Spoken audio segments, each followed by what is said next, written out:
Greetings, everybody, and welcome back to another installment of the Healing Brothers Presents. It is time to deal with the pain. I am one of your co-hosts, Brandon Jones, and I'm joined by the legendary Sam Simmons. How are you doing today, Sam? I'm good. You know, it's a sunny day on in Minnesota here. little warmer than usual. Yep. Which is a good thing. You know, I guess I should run outside with my shorts on. That's what they do here in Minnesota. Not many folks who look like me though, but Yeah, no. yeah, yeah. Glacier gliders do that. Yeah. Well, the thing is when you live in Minnesota, you in this time of year, you excited for anything over uh 10 degrees. So, it's in the 30s. So this is like a heat wave here. Right. We could start playing Jamaican music, you know, Orleans, so man, that kind of stuff. But I'm good. Good. I'm doing all right myself. I can't complain. I ordered this Minnesota Wild Black History Month hoodie jersey, and it almost did not make it to Black History Month. I ordered this on MLK Day, and it took forever to get it to me. So I'm rocking my Black History Month Minnesota Wild. This is their effort to be equitable and celebrate Black history jersey today on the podcast. Well, I was a little mad, man, because Black History Month and ain't that many days, and they almost missed it with my shipping. So they got to do better with that. I know Black folks be late to stuff, but damn, they got me my jersey a little quicker. But anyway, outside of that, I'm not complaining. You should. I don't know about you some days. Man, I mean, I could just say it's white supremacy's fault and just keep it rolling. I could just say, the man didn't want me to have my Black History jersey, so all right, I'm gonna stop tormenting you with the nonsense. So, on today's podcast is entitled "Police and Community Relationship," and what does that look like, and what can it look like, or should it look like as we move forward here locally. The police chief Arredondo retired. He had his official retirement party this weekend, and is going away. The police department is up in arms, I would say, to a certain extent. We have another shooting to address and deal with. Unfortunately, we know we have shortages in police officers in general. I know that I think I seen this. I don't know if it was the governor of the state or the mayor of Minneapolis, but there's some money set aside with recruitment to try to get more police officers. So that's something that's happening just on that end of the side of the coin. And then on the other side of the coin, we have community's perception of cops and police and how it has not improved. It has gotten worse, if you ask me, over time. But we know that we can't live without them, even though there are some people within the community who feel like we don't need, city governed or government-backed police officers. People believe that we can police the community ourselves. So today we're going to dive into that topic and really talk about that dynamic between police and community. But what are your initial thoughts? Or no, let me back up. What are your current thoughts about how things are going right now, but between both the Minneapolis and the St. Paul Police Department, because those are our two major metropolitan police departments, and the Black community? Well, like you said, we had the recent no knock warrant shooting recently. We also had the verdicts. Dante Wright, the police officer that killed him, got 2 years, 16 months in prison, and the rest of it on home release or whatever. And then we had the other 3 officers who were prosecuted by the feds, found guilty of violating George Floyd's civil rights, which some folks, which actually scares the hell out of the police departments, because that blue line that was always protecting rogue police officers by other police officers, because the word was always a few bad apples. Well, Yeah. uh, a few bad apples in a basket of so-called good apples uh, can defile the whole bushel, right? Mhm. Especially if the bushel is not fighting back. And this almost puts them in a quandary that if I see something going on, somebody's rights being violated, I might need to do something, right? Mhm. Or be prosecuted. So we'll see about that. But back to your original question, um, the relationship between the community and police officers apparently looks a little different depending on which side of the river you're on, right? Uh, um, in Minneapolis is absolutely bad, but been bad in Minneapolis. Minneapolis is a different kind of place. St. Paul, it's been up and down. St. Paul had black police chiefs way before Minneapolis even thought about it. Um, and even with that no knock warrant, if you take a look at it, it was a Ramsey County warrant, but Minneapolis police said they wasn't going to help with it if it wasn't a no knock warrant. So it tells you a whole lot about the differences and the fact that St. Paul uh, rarely or if any use no knock warrants, right? So the relationships are slightly different, but in the overall thing, my biggest concern is if we're talking about community safety and we have such a bad relationship with police, because police are not going anywhere soon, uh, and and as young people historically have noted this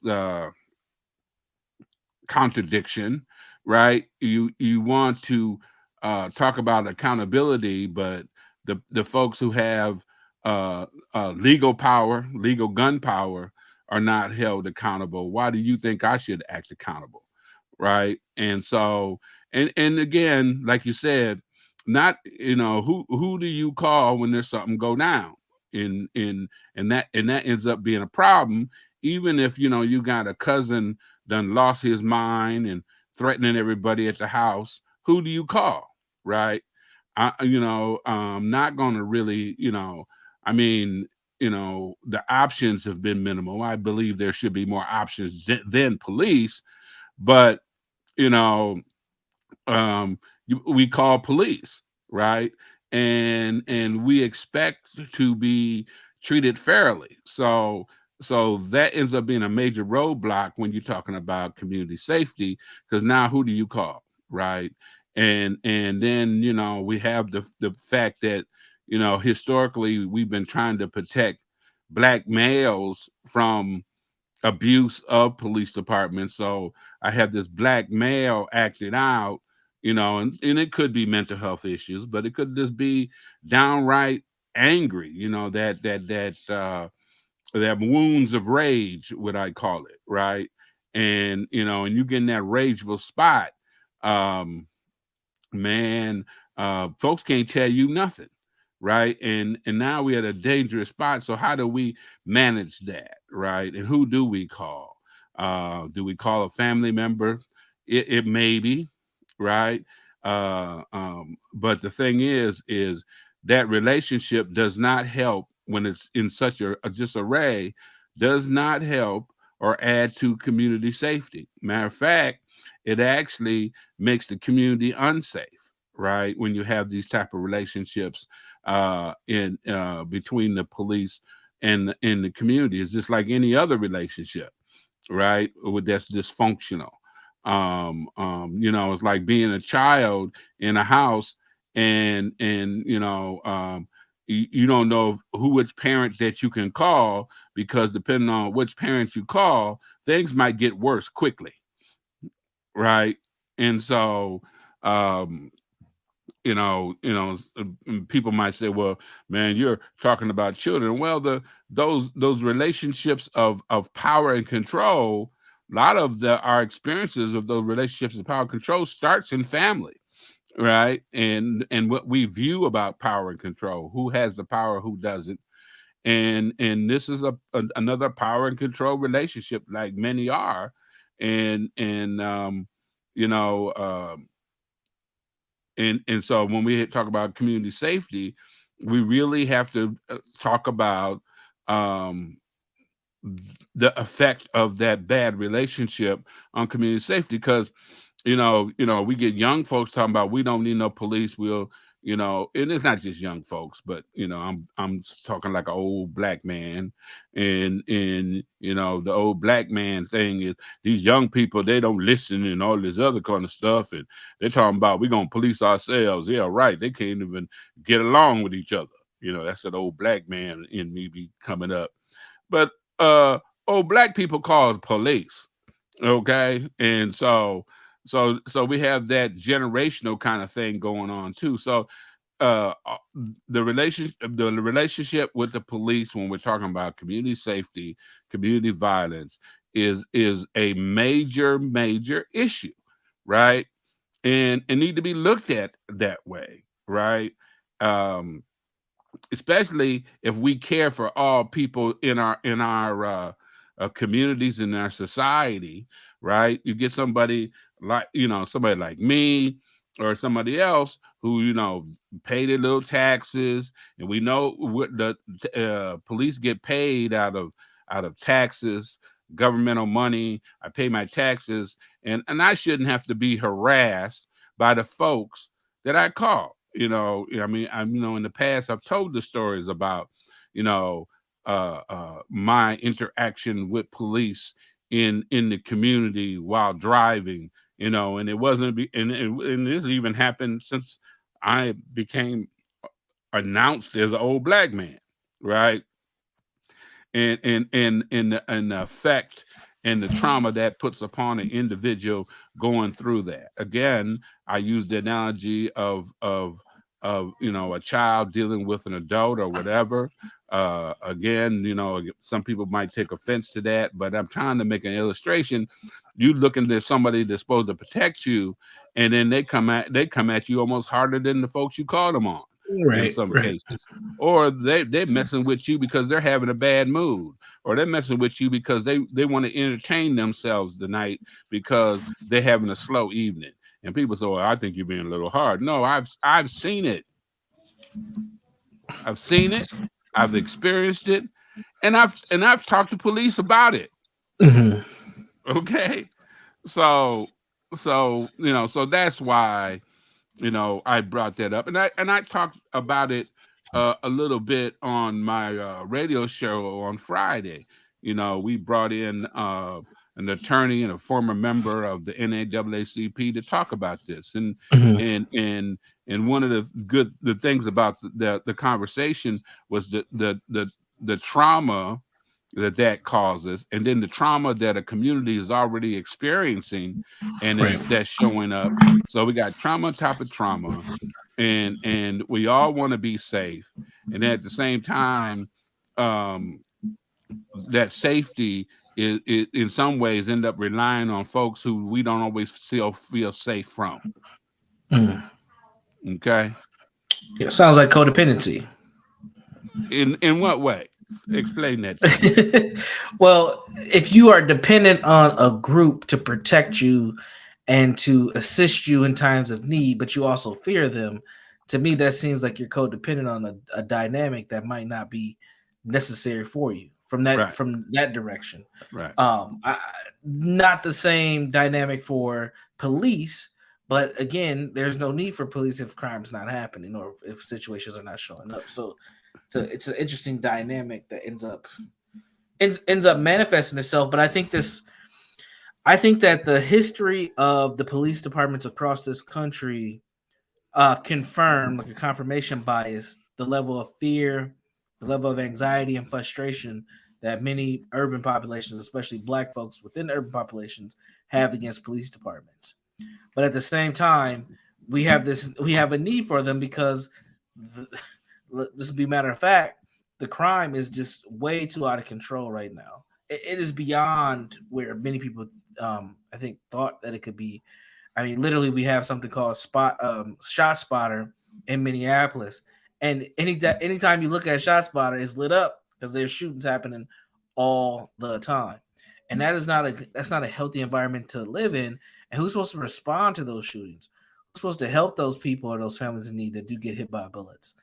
What ends up happening is those are police officers. Now, I hear folks who say we should be policing our own communities. I would like to know more about what that looks like and what that actually means, because in the essence, everyone should be policing their communities automatically by making sure that you are connecting with the folks in your community who are doing the things that are doing, and that you're holding them accountable, and that you're setting a standard and a culture within a community. So, like, if I think of like if I was a parent of a kid who was in the streets, that is me policing the community by making sure that my kid isn't in the streets causing harm, in the streets, destructing people's property or robbing folks or whatever the case may be. That's me as a form of policing, quote unquote, our own community. That I don't think that we have the message or the cultural understanding of what that looks like to police our communities. And honestly, the other thing that I think about too when I hear that concept of policing our own communities is that are we really ready to do what's necessary to do that? Because the police are that they are very matter of fact. I've been in meetings with them. They're like, we're gonna get these guns off the streets by any means necessary. We're gonna do X, Y, and Z to stop criminals. That's the outlook on this.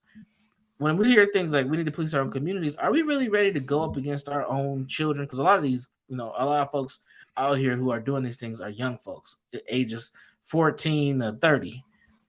Are we really ready to do that? Are we really ready to, be able to take the same measures that they're taking on the streets and combat those forces? I don't know. I don't know if that's really something that we're ready to do. What are your thoughts on that? Well, I don't necessarily fully agree with their measures. Okay, so I don't know if it's about us taking on measures that they take on, right? They're talking about getting guns off the street. Well, what do you mean? Oh, you just want to get the guns off the street that ended up on the street illegally to start with, and you're not dealing with the front side, right? You're not dealing with issues around keeping track of the guns getting into the community. So there's a both and so many of the community and community leadership be saying, oh, that's all fine. Okay, and I'm not saying this is the best argument. That's all fine, but we don't own manufacturing and all like this, and we know that there's people, illegal buyers bringing guns into the community, but there's illegal buyers bringing guns in the community, both black and white, right? And so the thing is what happens is this tit for tat when we have this conversation, right? When we talk to our community, they'll hear what you say, and then their response is, but what about it? And we got to get past, but what about it, right? The other thing is the conversation gets heated when it gets personal. Sure. And it gets heated in a reactionary way, right? And so you talk about parents and being accountable and that kind of stuff, but that accountability also starts in terms of the treatment of children. Yeah, right? I agree. Okay, so if we want to make our community safe, and not necessarily, I don't want to use the term policing our community. It has to start on the front side as well, right? So that we don't get to be put in these hardcore situations where we have to might have I heard a story on one of the talk shows, and it was asking these talk show hosts the question. There was a mother who recognized her son committing a crime, and she turned him in, right? Yeah.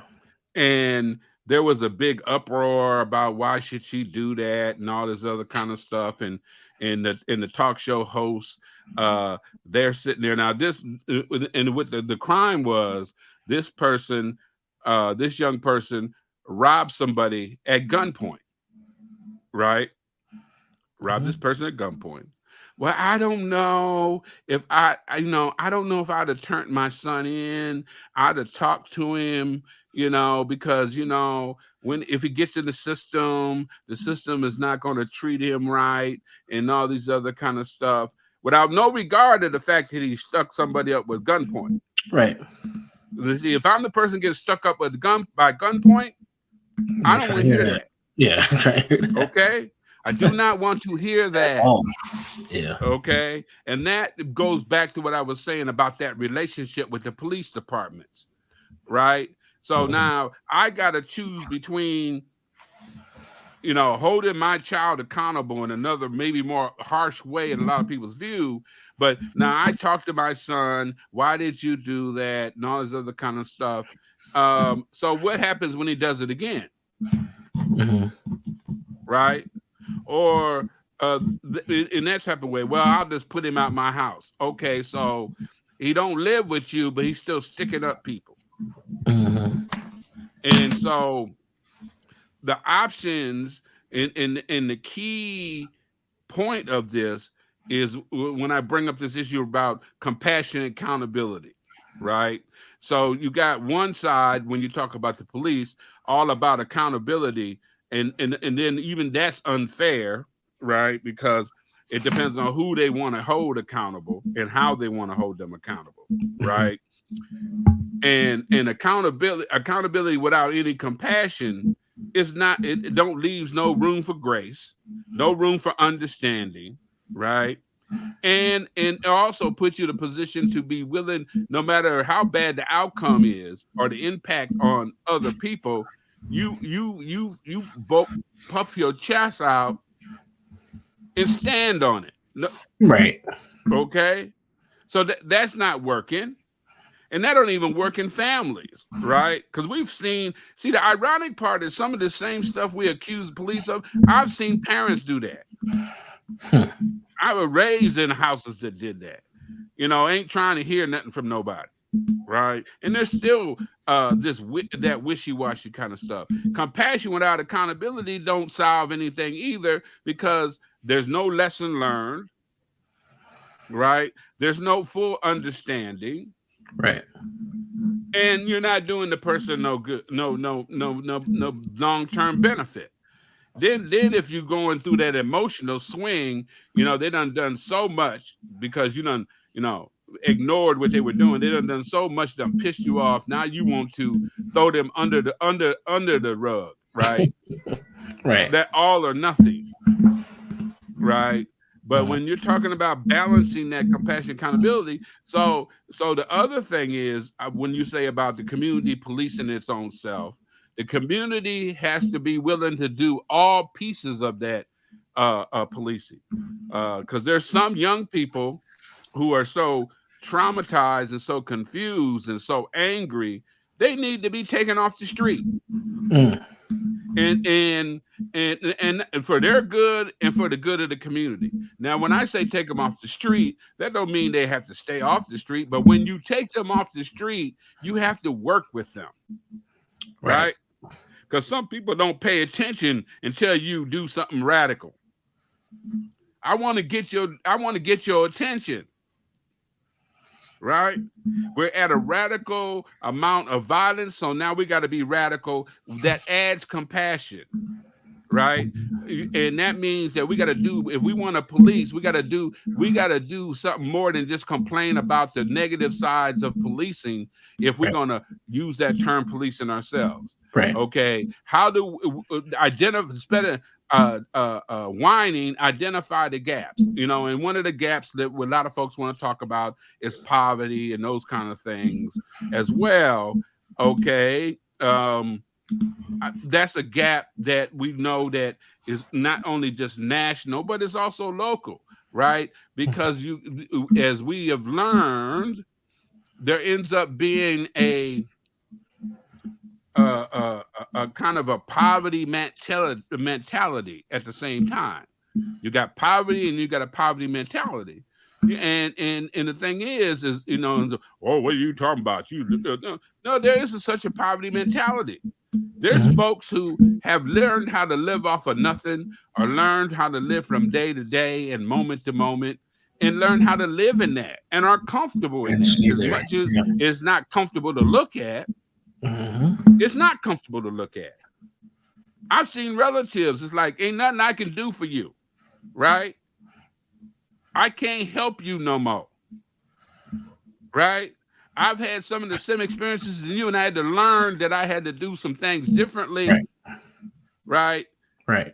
But also, I had to be able to look at be able to look forward thinking. When you look at moment thinking, you can't comprehend it. Yeah, you get stuck. Right. And really, you know, and it's come up a little bit more in my group, is being willing to look at a problem not through a peephole, but look at it in a more larger focused way. Like, sure. What are some of the things, and I know this is painful too, right? What are some of the things, if I look back on my situation, I could have done differently? Yep. Before I got here. Yep. Right. And so we're talking about teaching folks to process their life better, and you can't expect better out of young people when the adults they're around are not doing better. So you gotta, and the thing is sometimes we need to offer some better supports for adults, which especially young parents.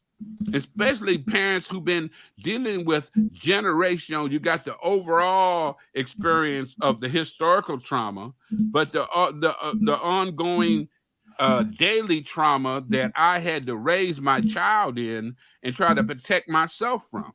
You know, maybe a single mom, or not even a single mom, fighting off domestic violence, right? Fighting off the lack of education and not having the ability or time to feel like you have the time to go get some education. And at the same time, fighting off domestic violence and then trying to raise my kids at the same time. Right. And not understanding that fighting off the domestic violence and then having the kids see you fight off the domestic violence and not getting some of the things they need, or how do we support parents who might have to work more work, right? Because it ain't just Black folks who got to work, who are some of the working poor, right? So if we're going to police or make our community safer, we got to invest in our community differently.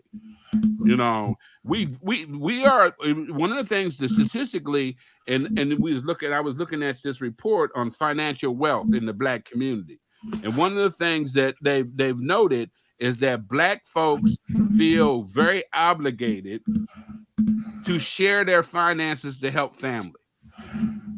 Right. And that's part of that history. Right. But how do we do that smarter if that's what we want to do?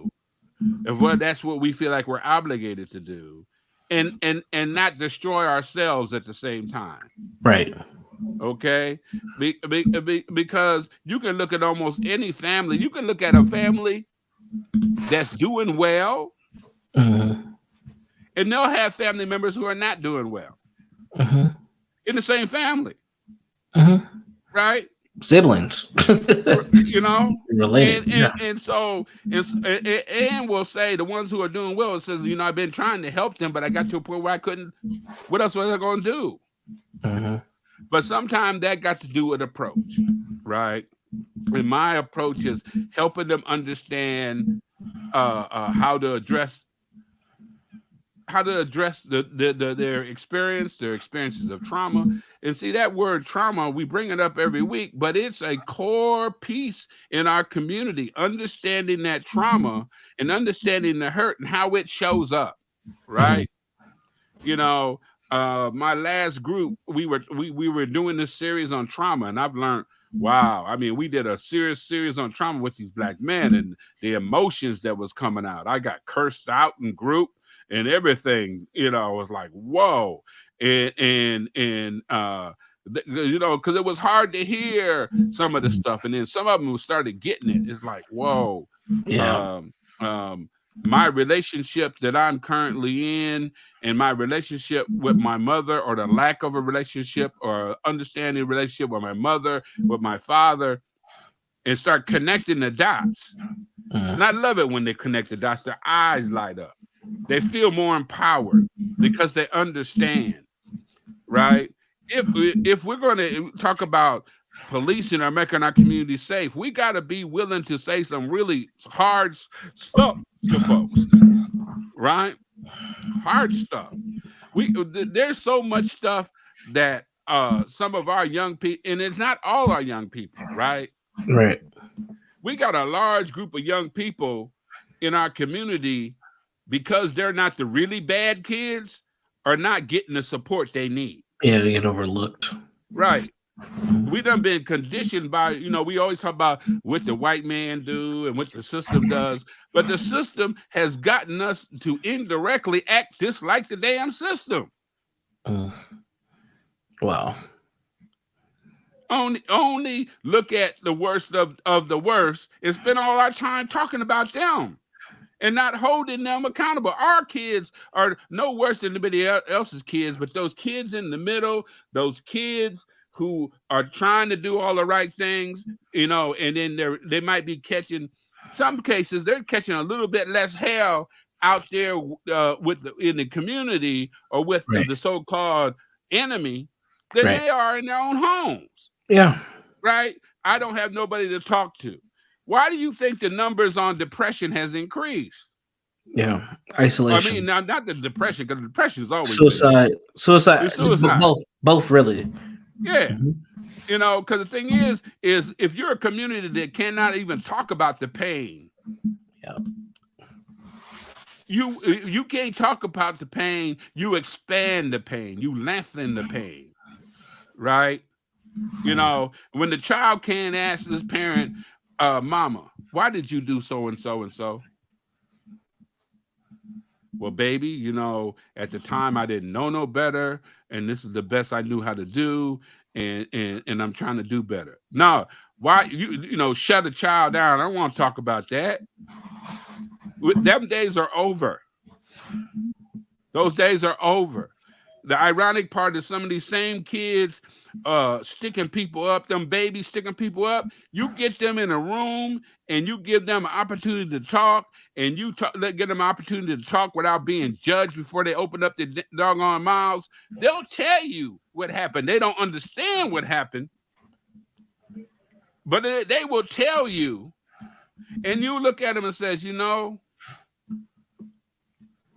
why wouldn't you act the way you act with that information?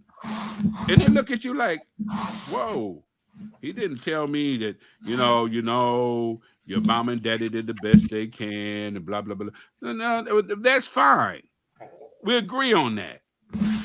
But the issue is, under these circumstances, I can understand why you did that. That don't mean it wasn't wrong, right? And under these circumstances, you might have to pay a price. But my whole thing is, I don't want you to pay a life sentence for this.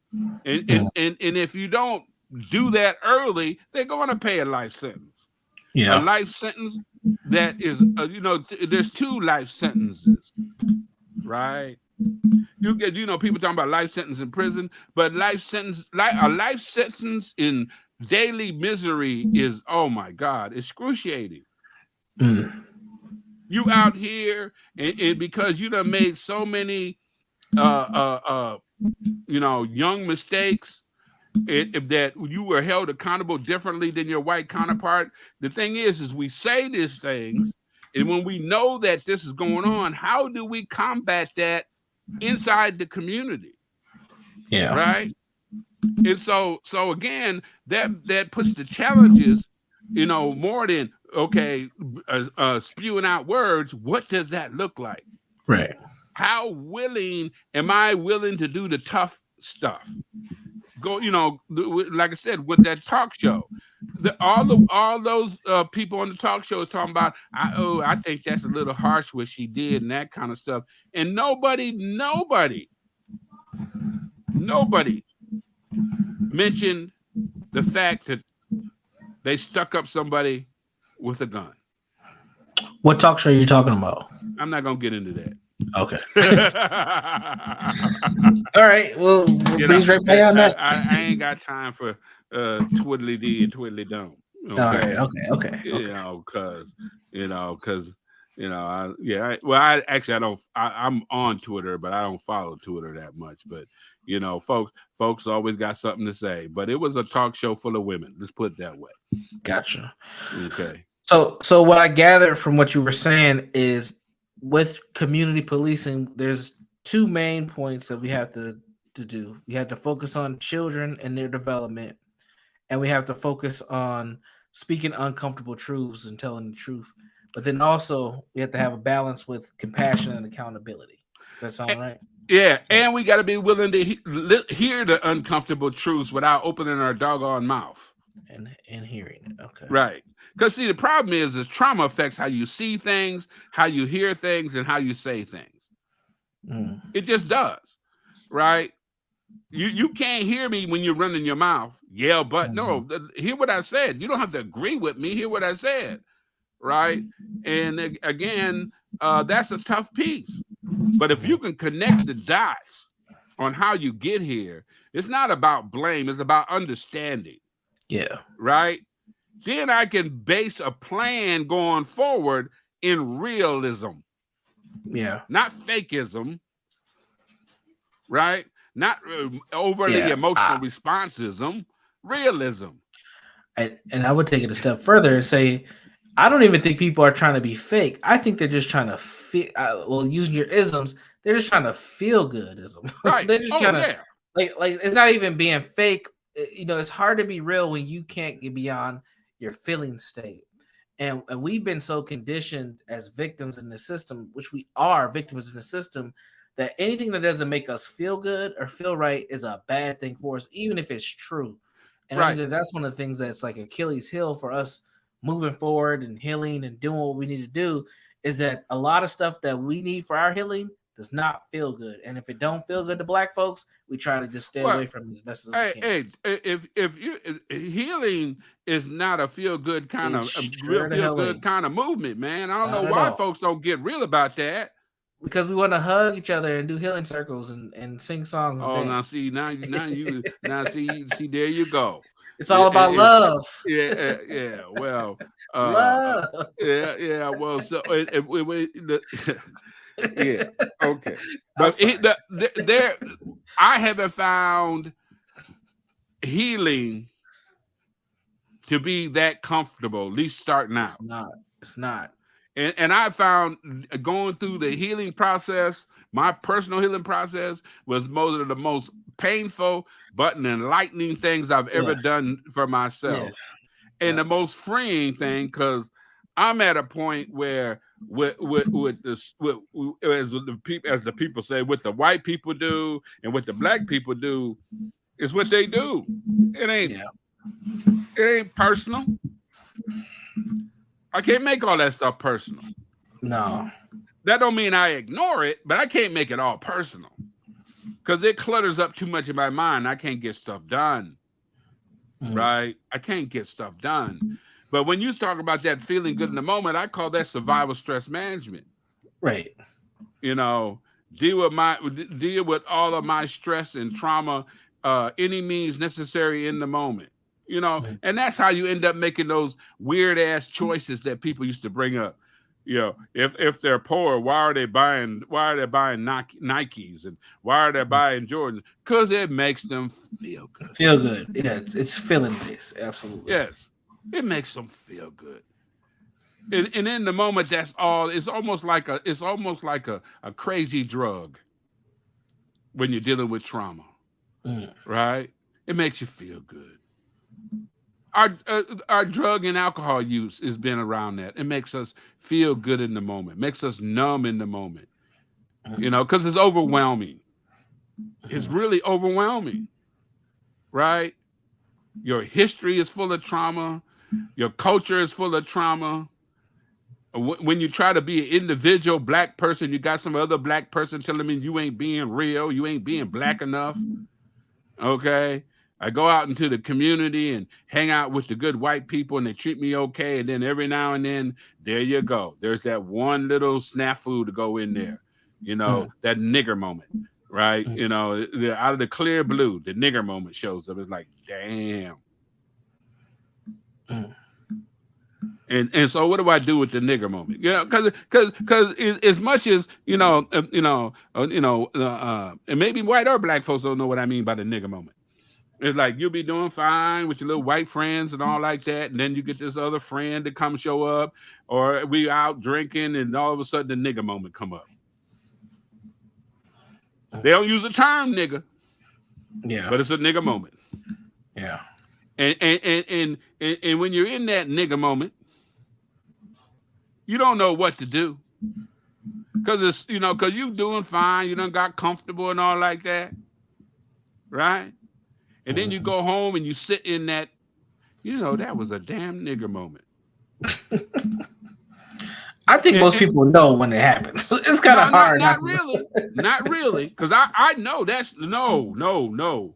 We might feel it, but we ain't been able, not always we can call it. Because I've been in those nigger moments. Okay? Because I was raised in a predominantly white church. Right? And a lot of my trauma, and I talk about a lot of my trauma that I have experienced that it has caused me a lot of issues were involving black folks. So that a lot, so the white folks, they were, they just treated me different. Seemed like it was better and all like that. And then that nigger moment came up. And if you ain't used to that, you feel it. But when you get alone, then that's when all the other emotions come up.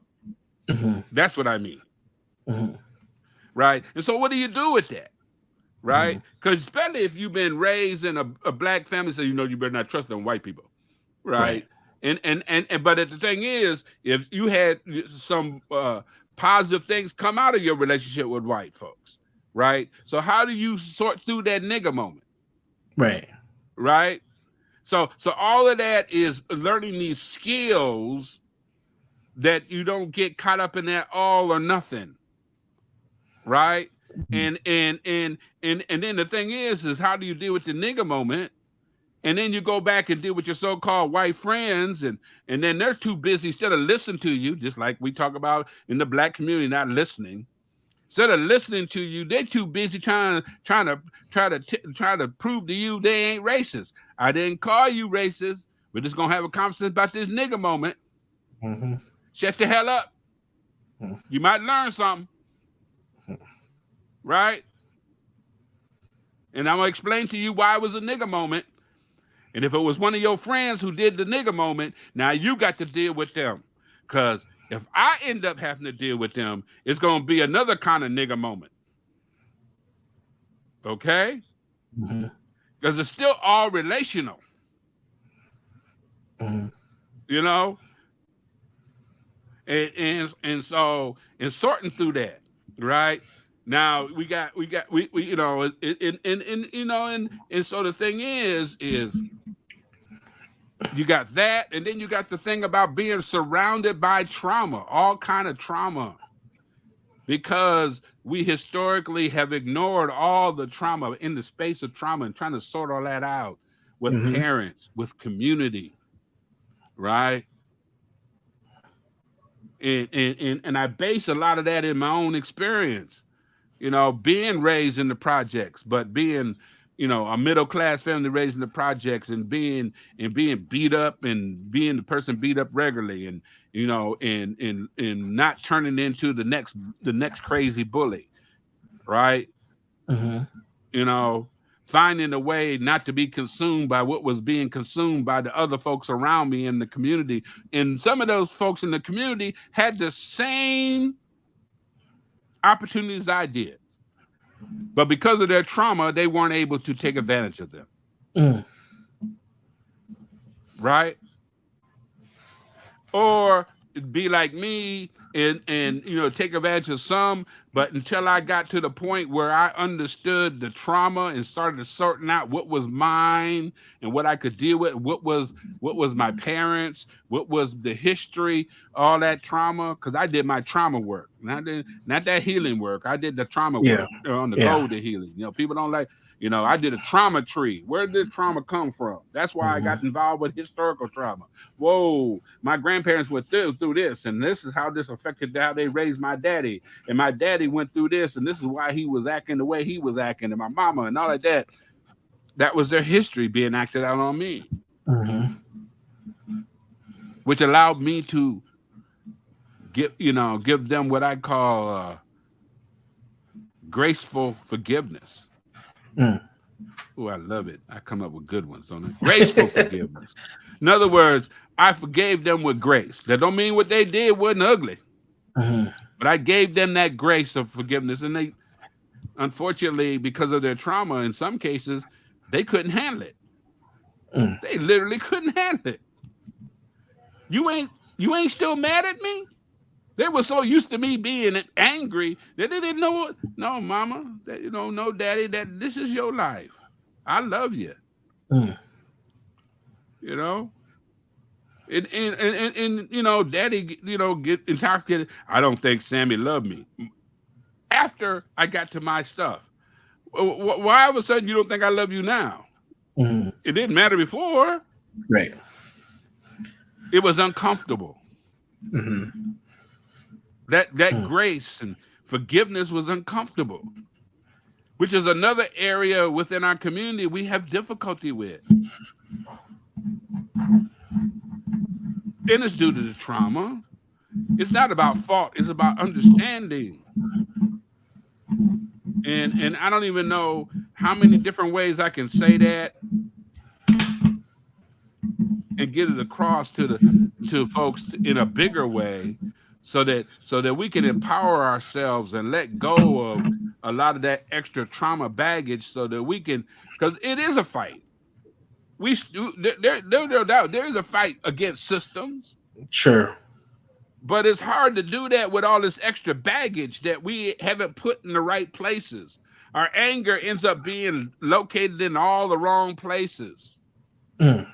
Right? And then we continue to lose out. And it makes our inability to examine situations in a more objective way. If everything you do is seen through a subjective lens, you never get to an objective outcome or solution. Yep. And the subjective lens is from a victim position. Yes. That is the key. Yes, you've been a victim of the system, but your response doesn't have to be from a victim position. Because when we do that, there's no hope. There's no graceful forgiveness.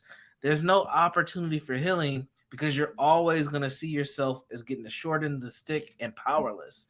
And that's one of the things that, it baffles me, because when I hear a lot of these folks who are galvanizing groups, I don't even want to call them leaders, just like these speakers and these folks, it's like they're just like pumping them up to just be victimized all over again. And it's like, and people eat it up, but it just goes to where our culture is as far as being victims of the system and not seeing our ability to make change. Because right now we think change is just begging folks to give us things or to hear us.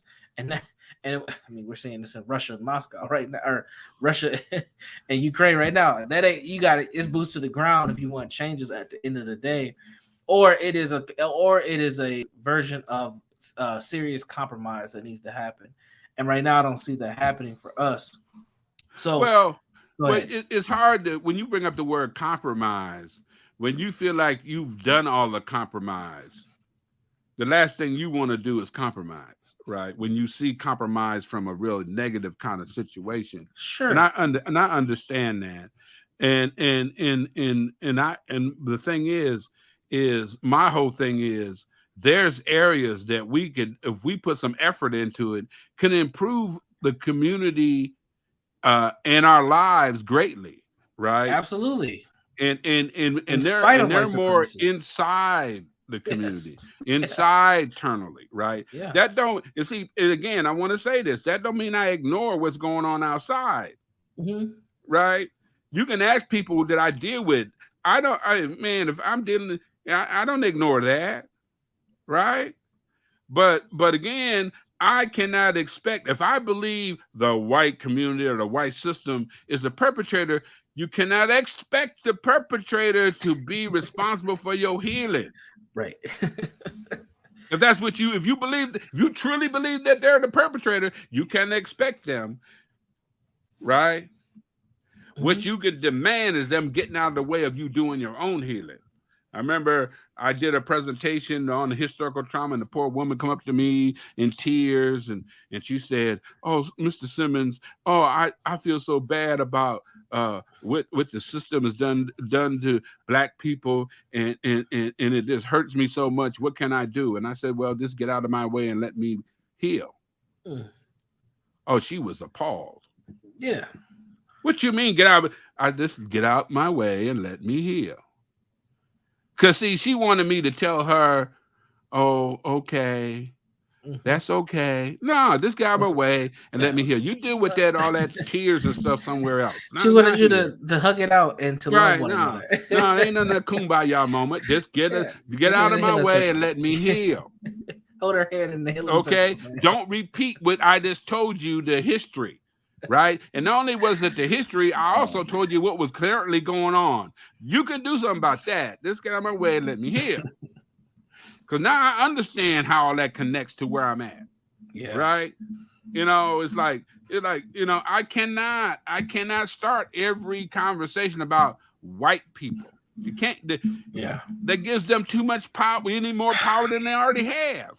I can't give you that power no more. Some of us don't know how to not have the conversation because we're so connected and we don't see ourselves beyond our relationship to white folks. Like that's how ingrained this is.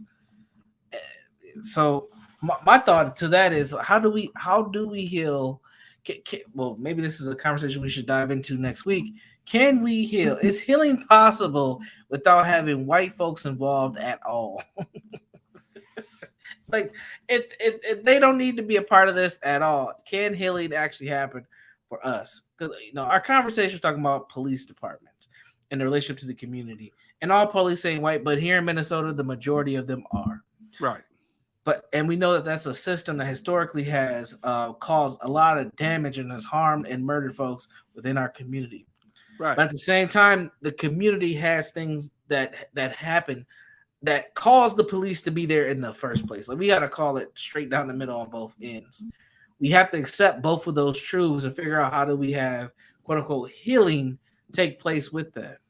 So with that though, we can't come at it from just being a victim of a system, because right now a lot of these conversations are one-sided. It's all about what the police are doing bad to us. It ain't looking at nothing that's happening in the community. So you would assume that in the community everything is just happy-go-lucky, everybody's doing fine, and the big bad wolf just comes in and is huffing and puffing and blowing all our houses down. And that's not the truth. So we have to be able to look at this dynamic between community and police relations. And if we really want change to happen, yes, there are things that the police need to do a lot better. But then it's the same thing on our end as well.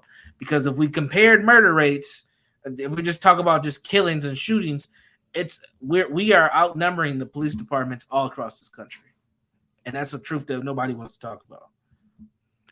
Well, they will talk about it, but they can't connect the dots, right? Because they feel like if they talk about the one, they can't talk about the other, right? And it's a both and. Right, because again, back to the original conversation. If you're talking about community safety, and one of the things that's supposed to help you stay safe, you have a rocky relationship with, right? That is not going to improve safety. No, right, or not contribute in the most positive way to safety. Right, so it's always a both and it's always, see, the issue is, for me, like I said, how I deal with issues now is I figure out what the issue is and worry about right and wrong later. Mm-hmm. Right?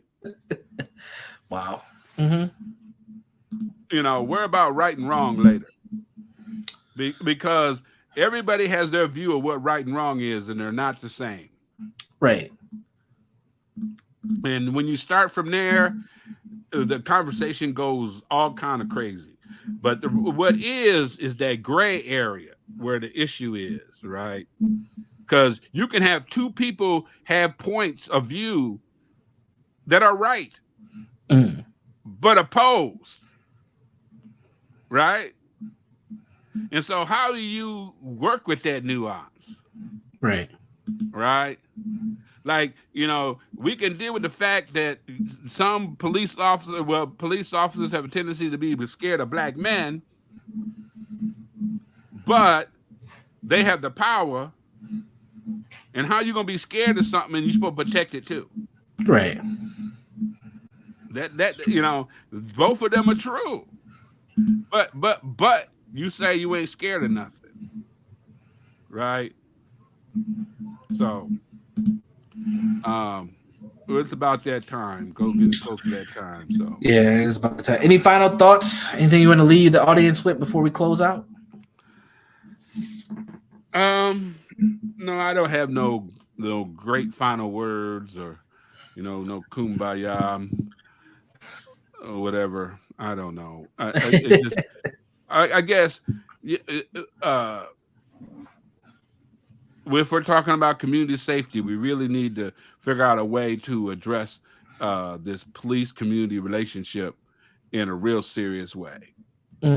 Yeah, I would agree. And part of that may be the term that you threw out earlier, that graceful forgiveness. You know, is that possible? Who needs to forgive whom to make sure that we can move this thing forward? Do black people forgive ourselves? Do we forgive police departments? Vice versa. But it's something for us to think about, because I think that's a key part of the healing journey that the community needs to go through all together. So with that, I think we're going to call this one a wrap for today. Thank you all for joining us for another installment of the Healing Brothers Present. It is time to heal. We'll be back next Sunday, 3 p.m. Central Time. Please be sure to share the episode if you found it constructive, and subscribe to us on YouTube at Healing Brothers Podcast. I'm Brandon Jones. He's Sam Simmons, and we'll see you next week. Peace.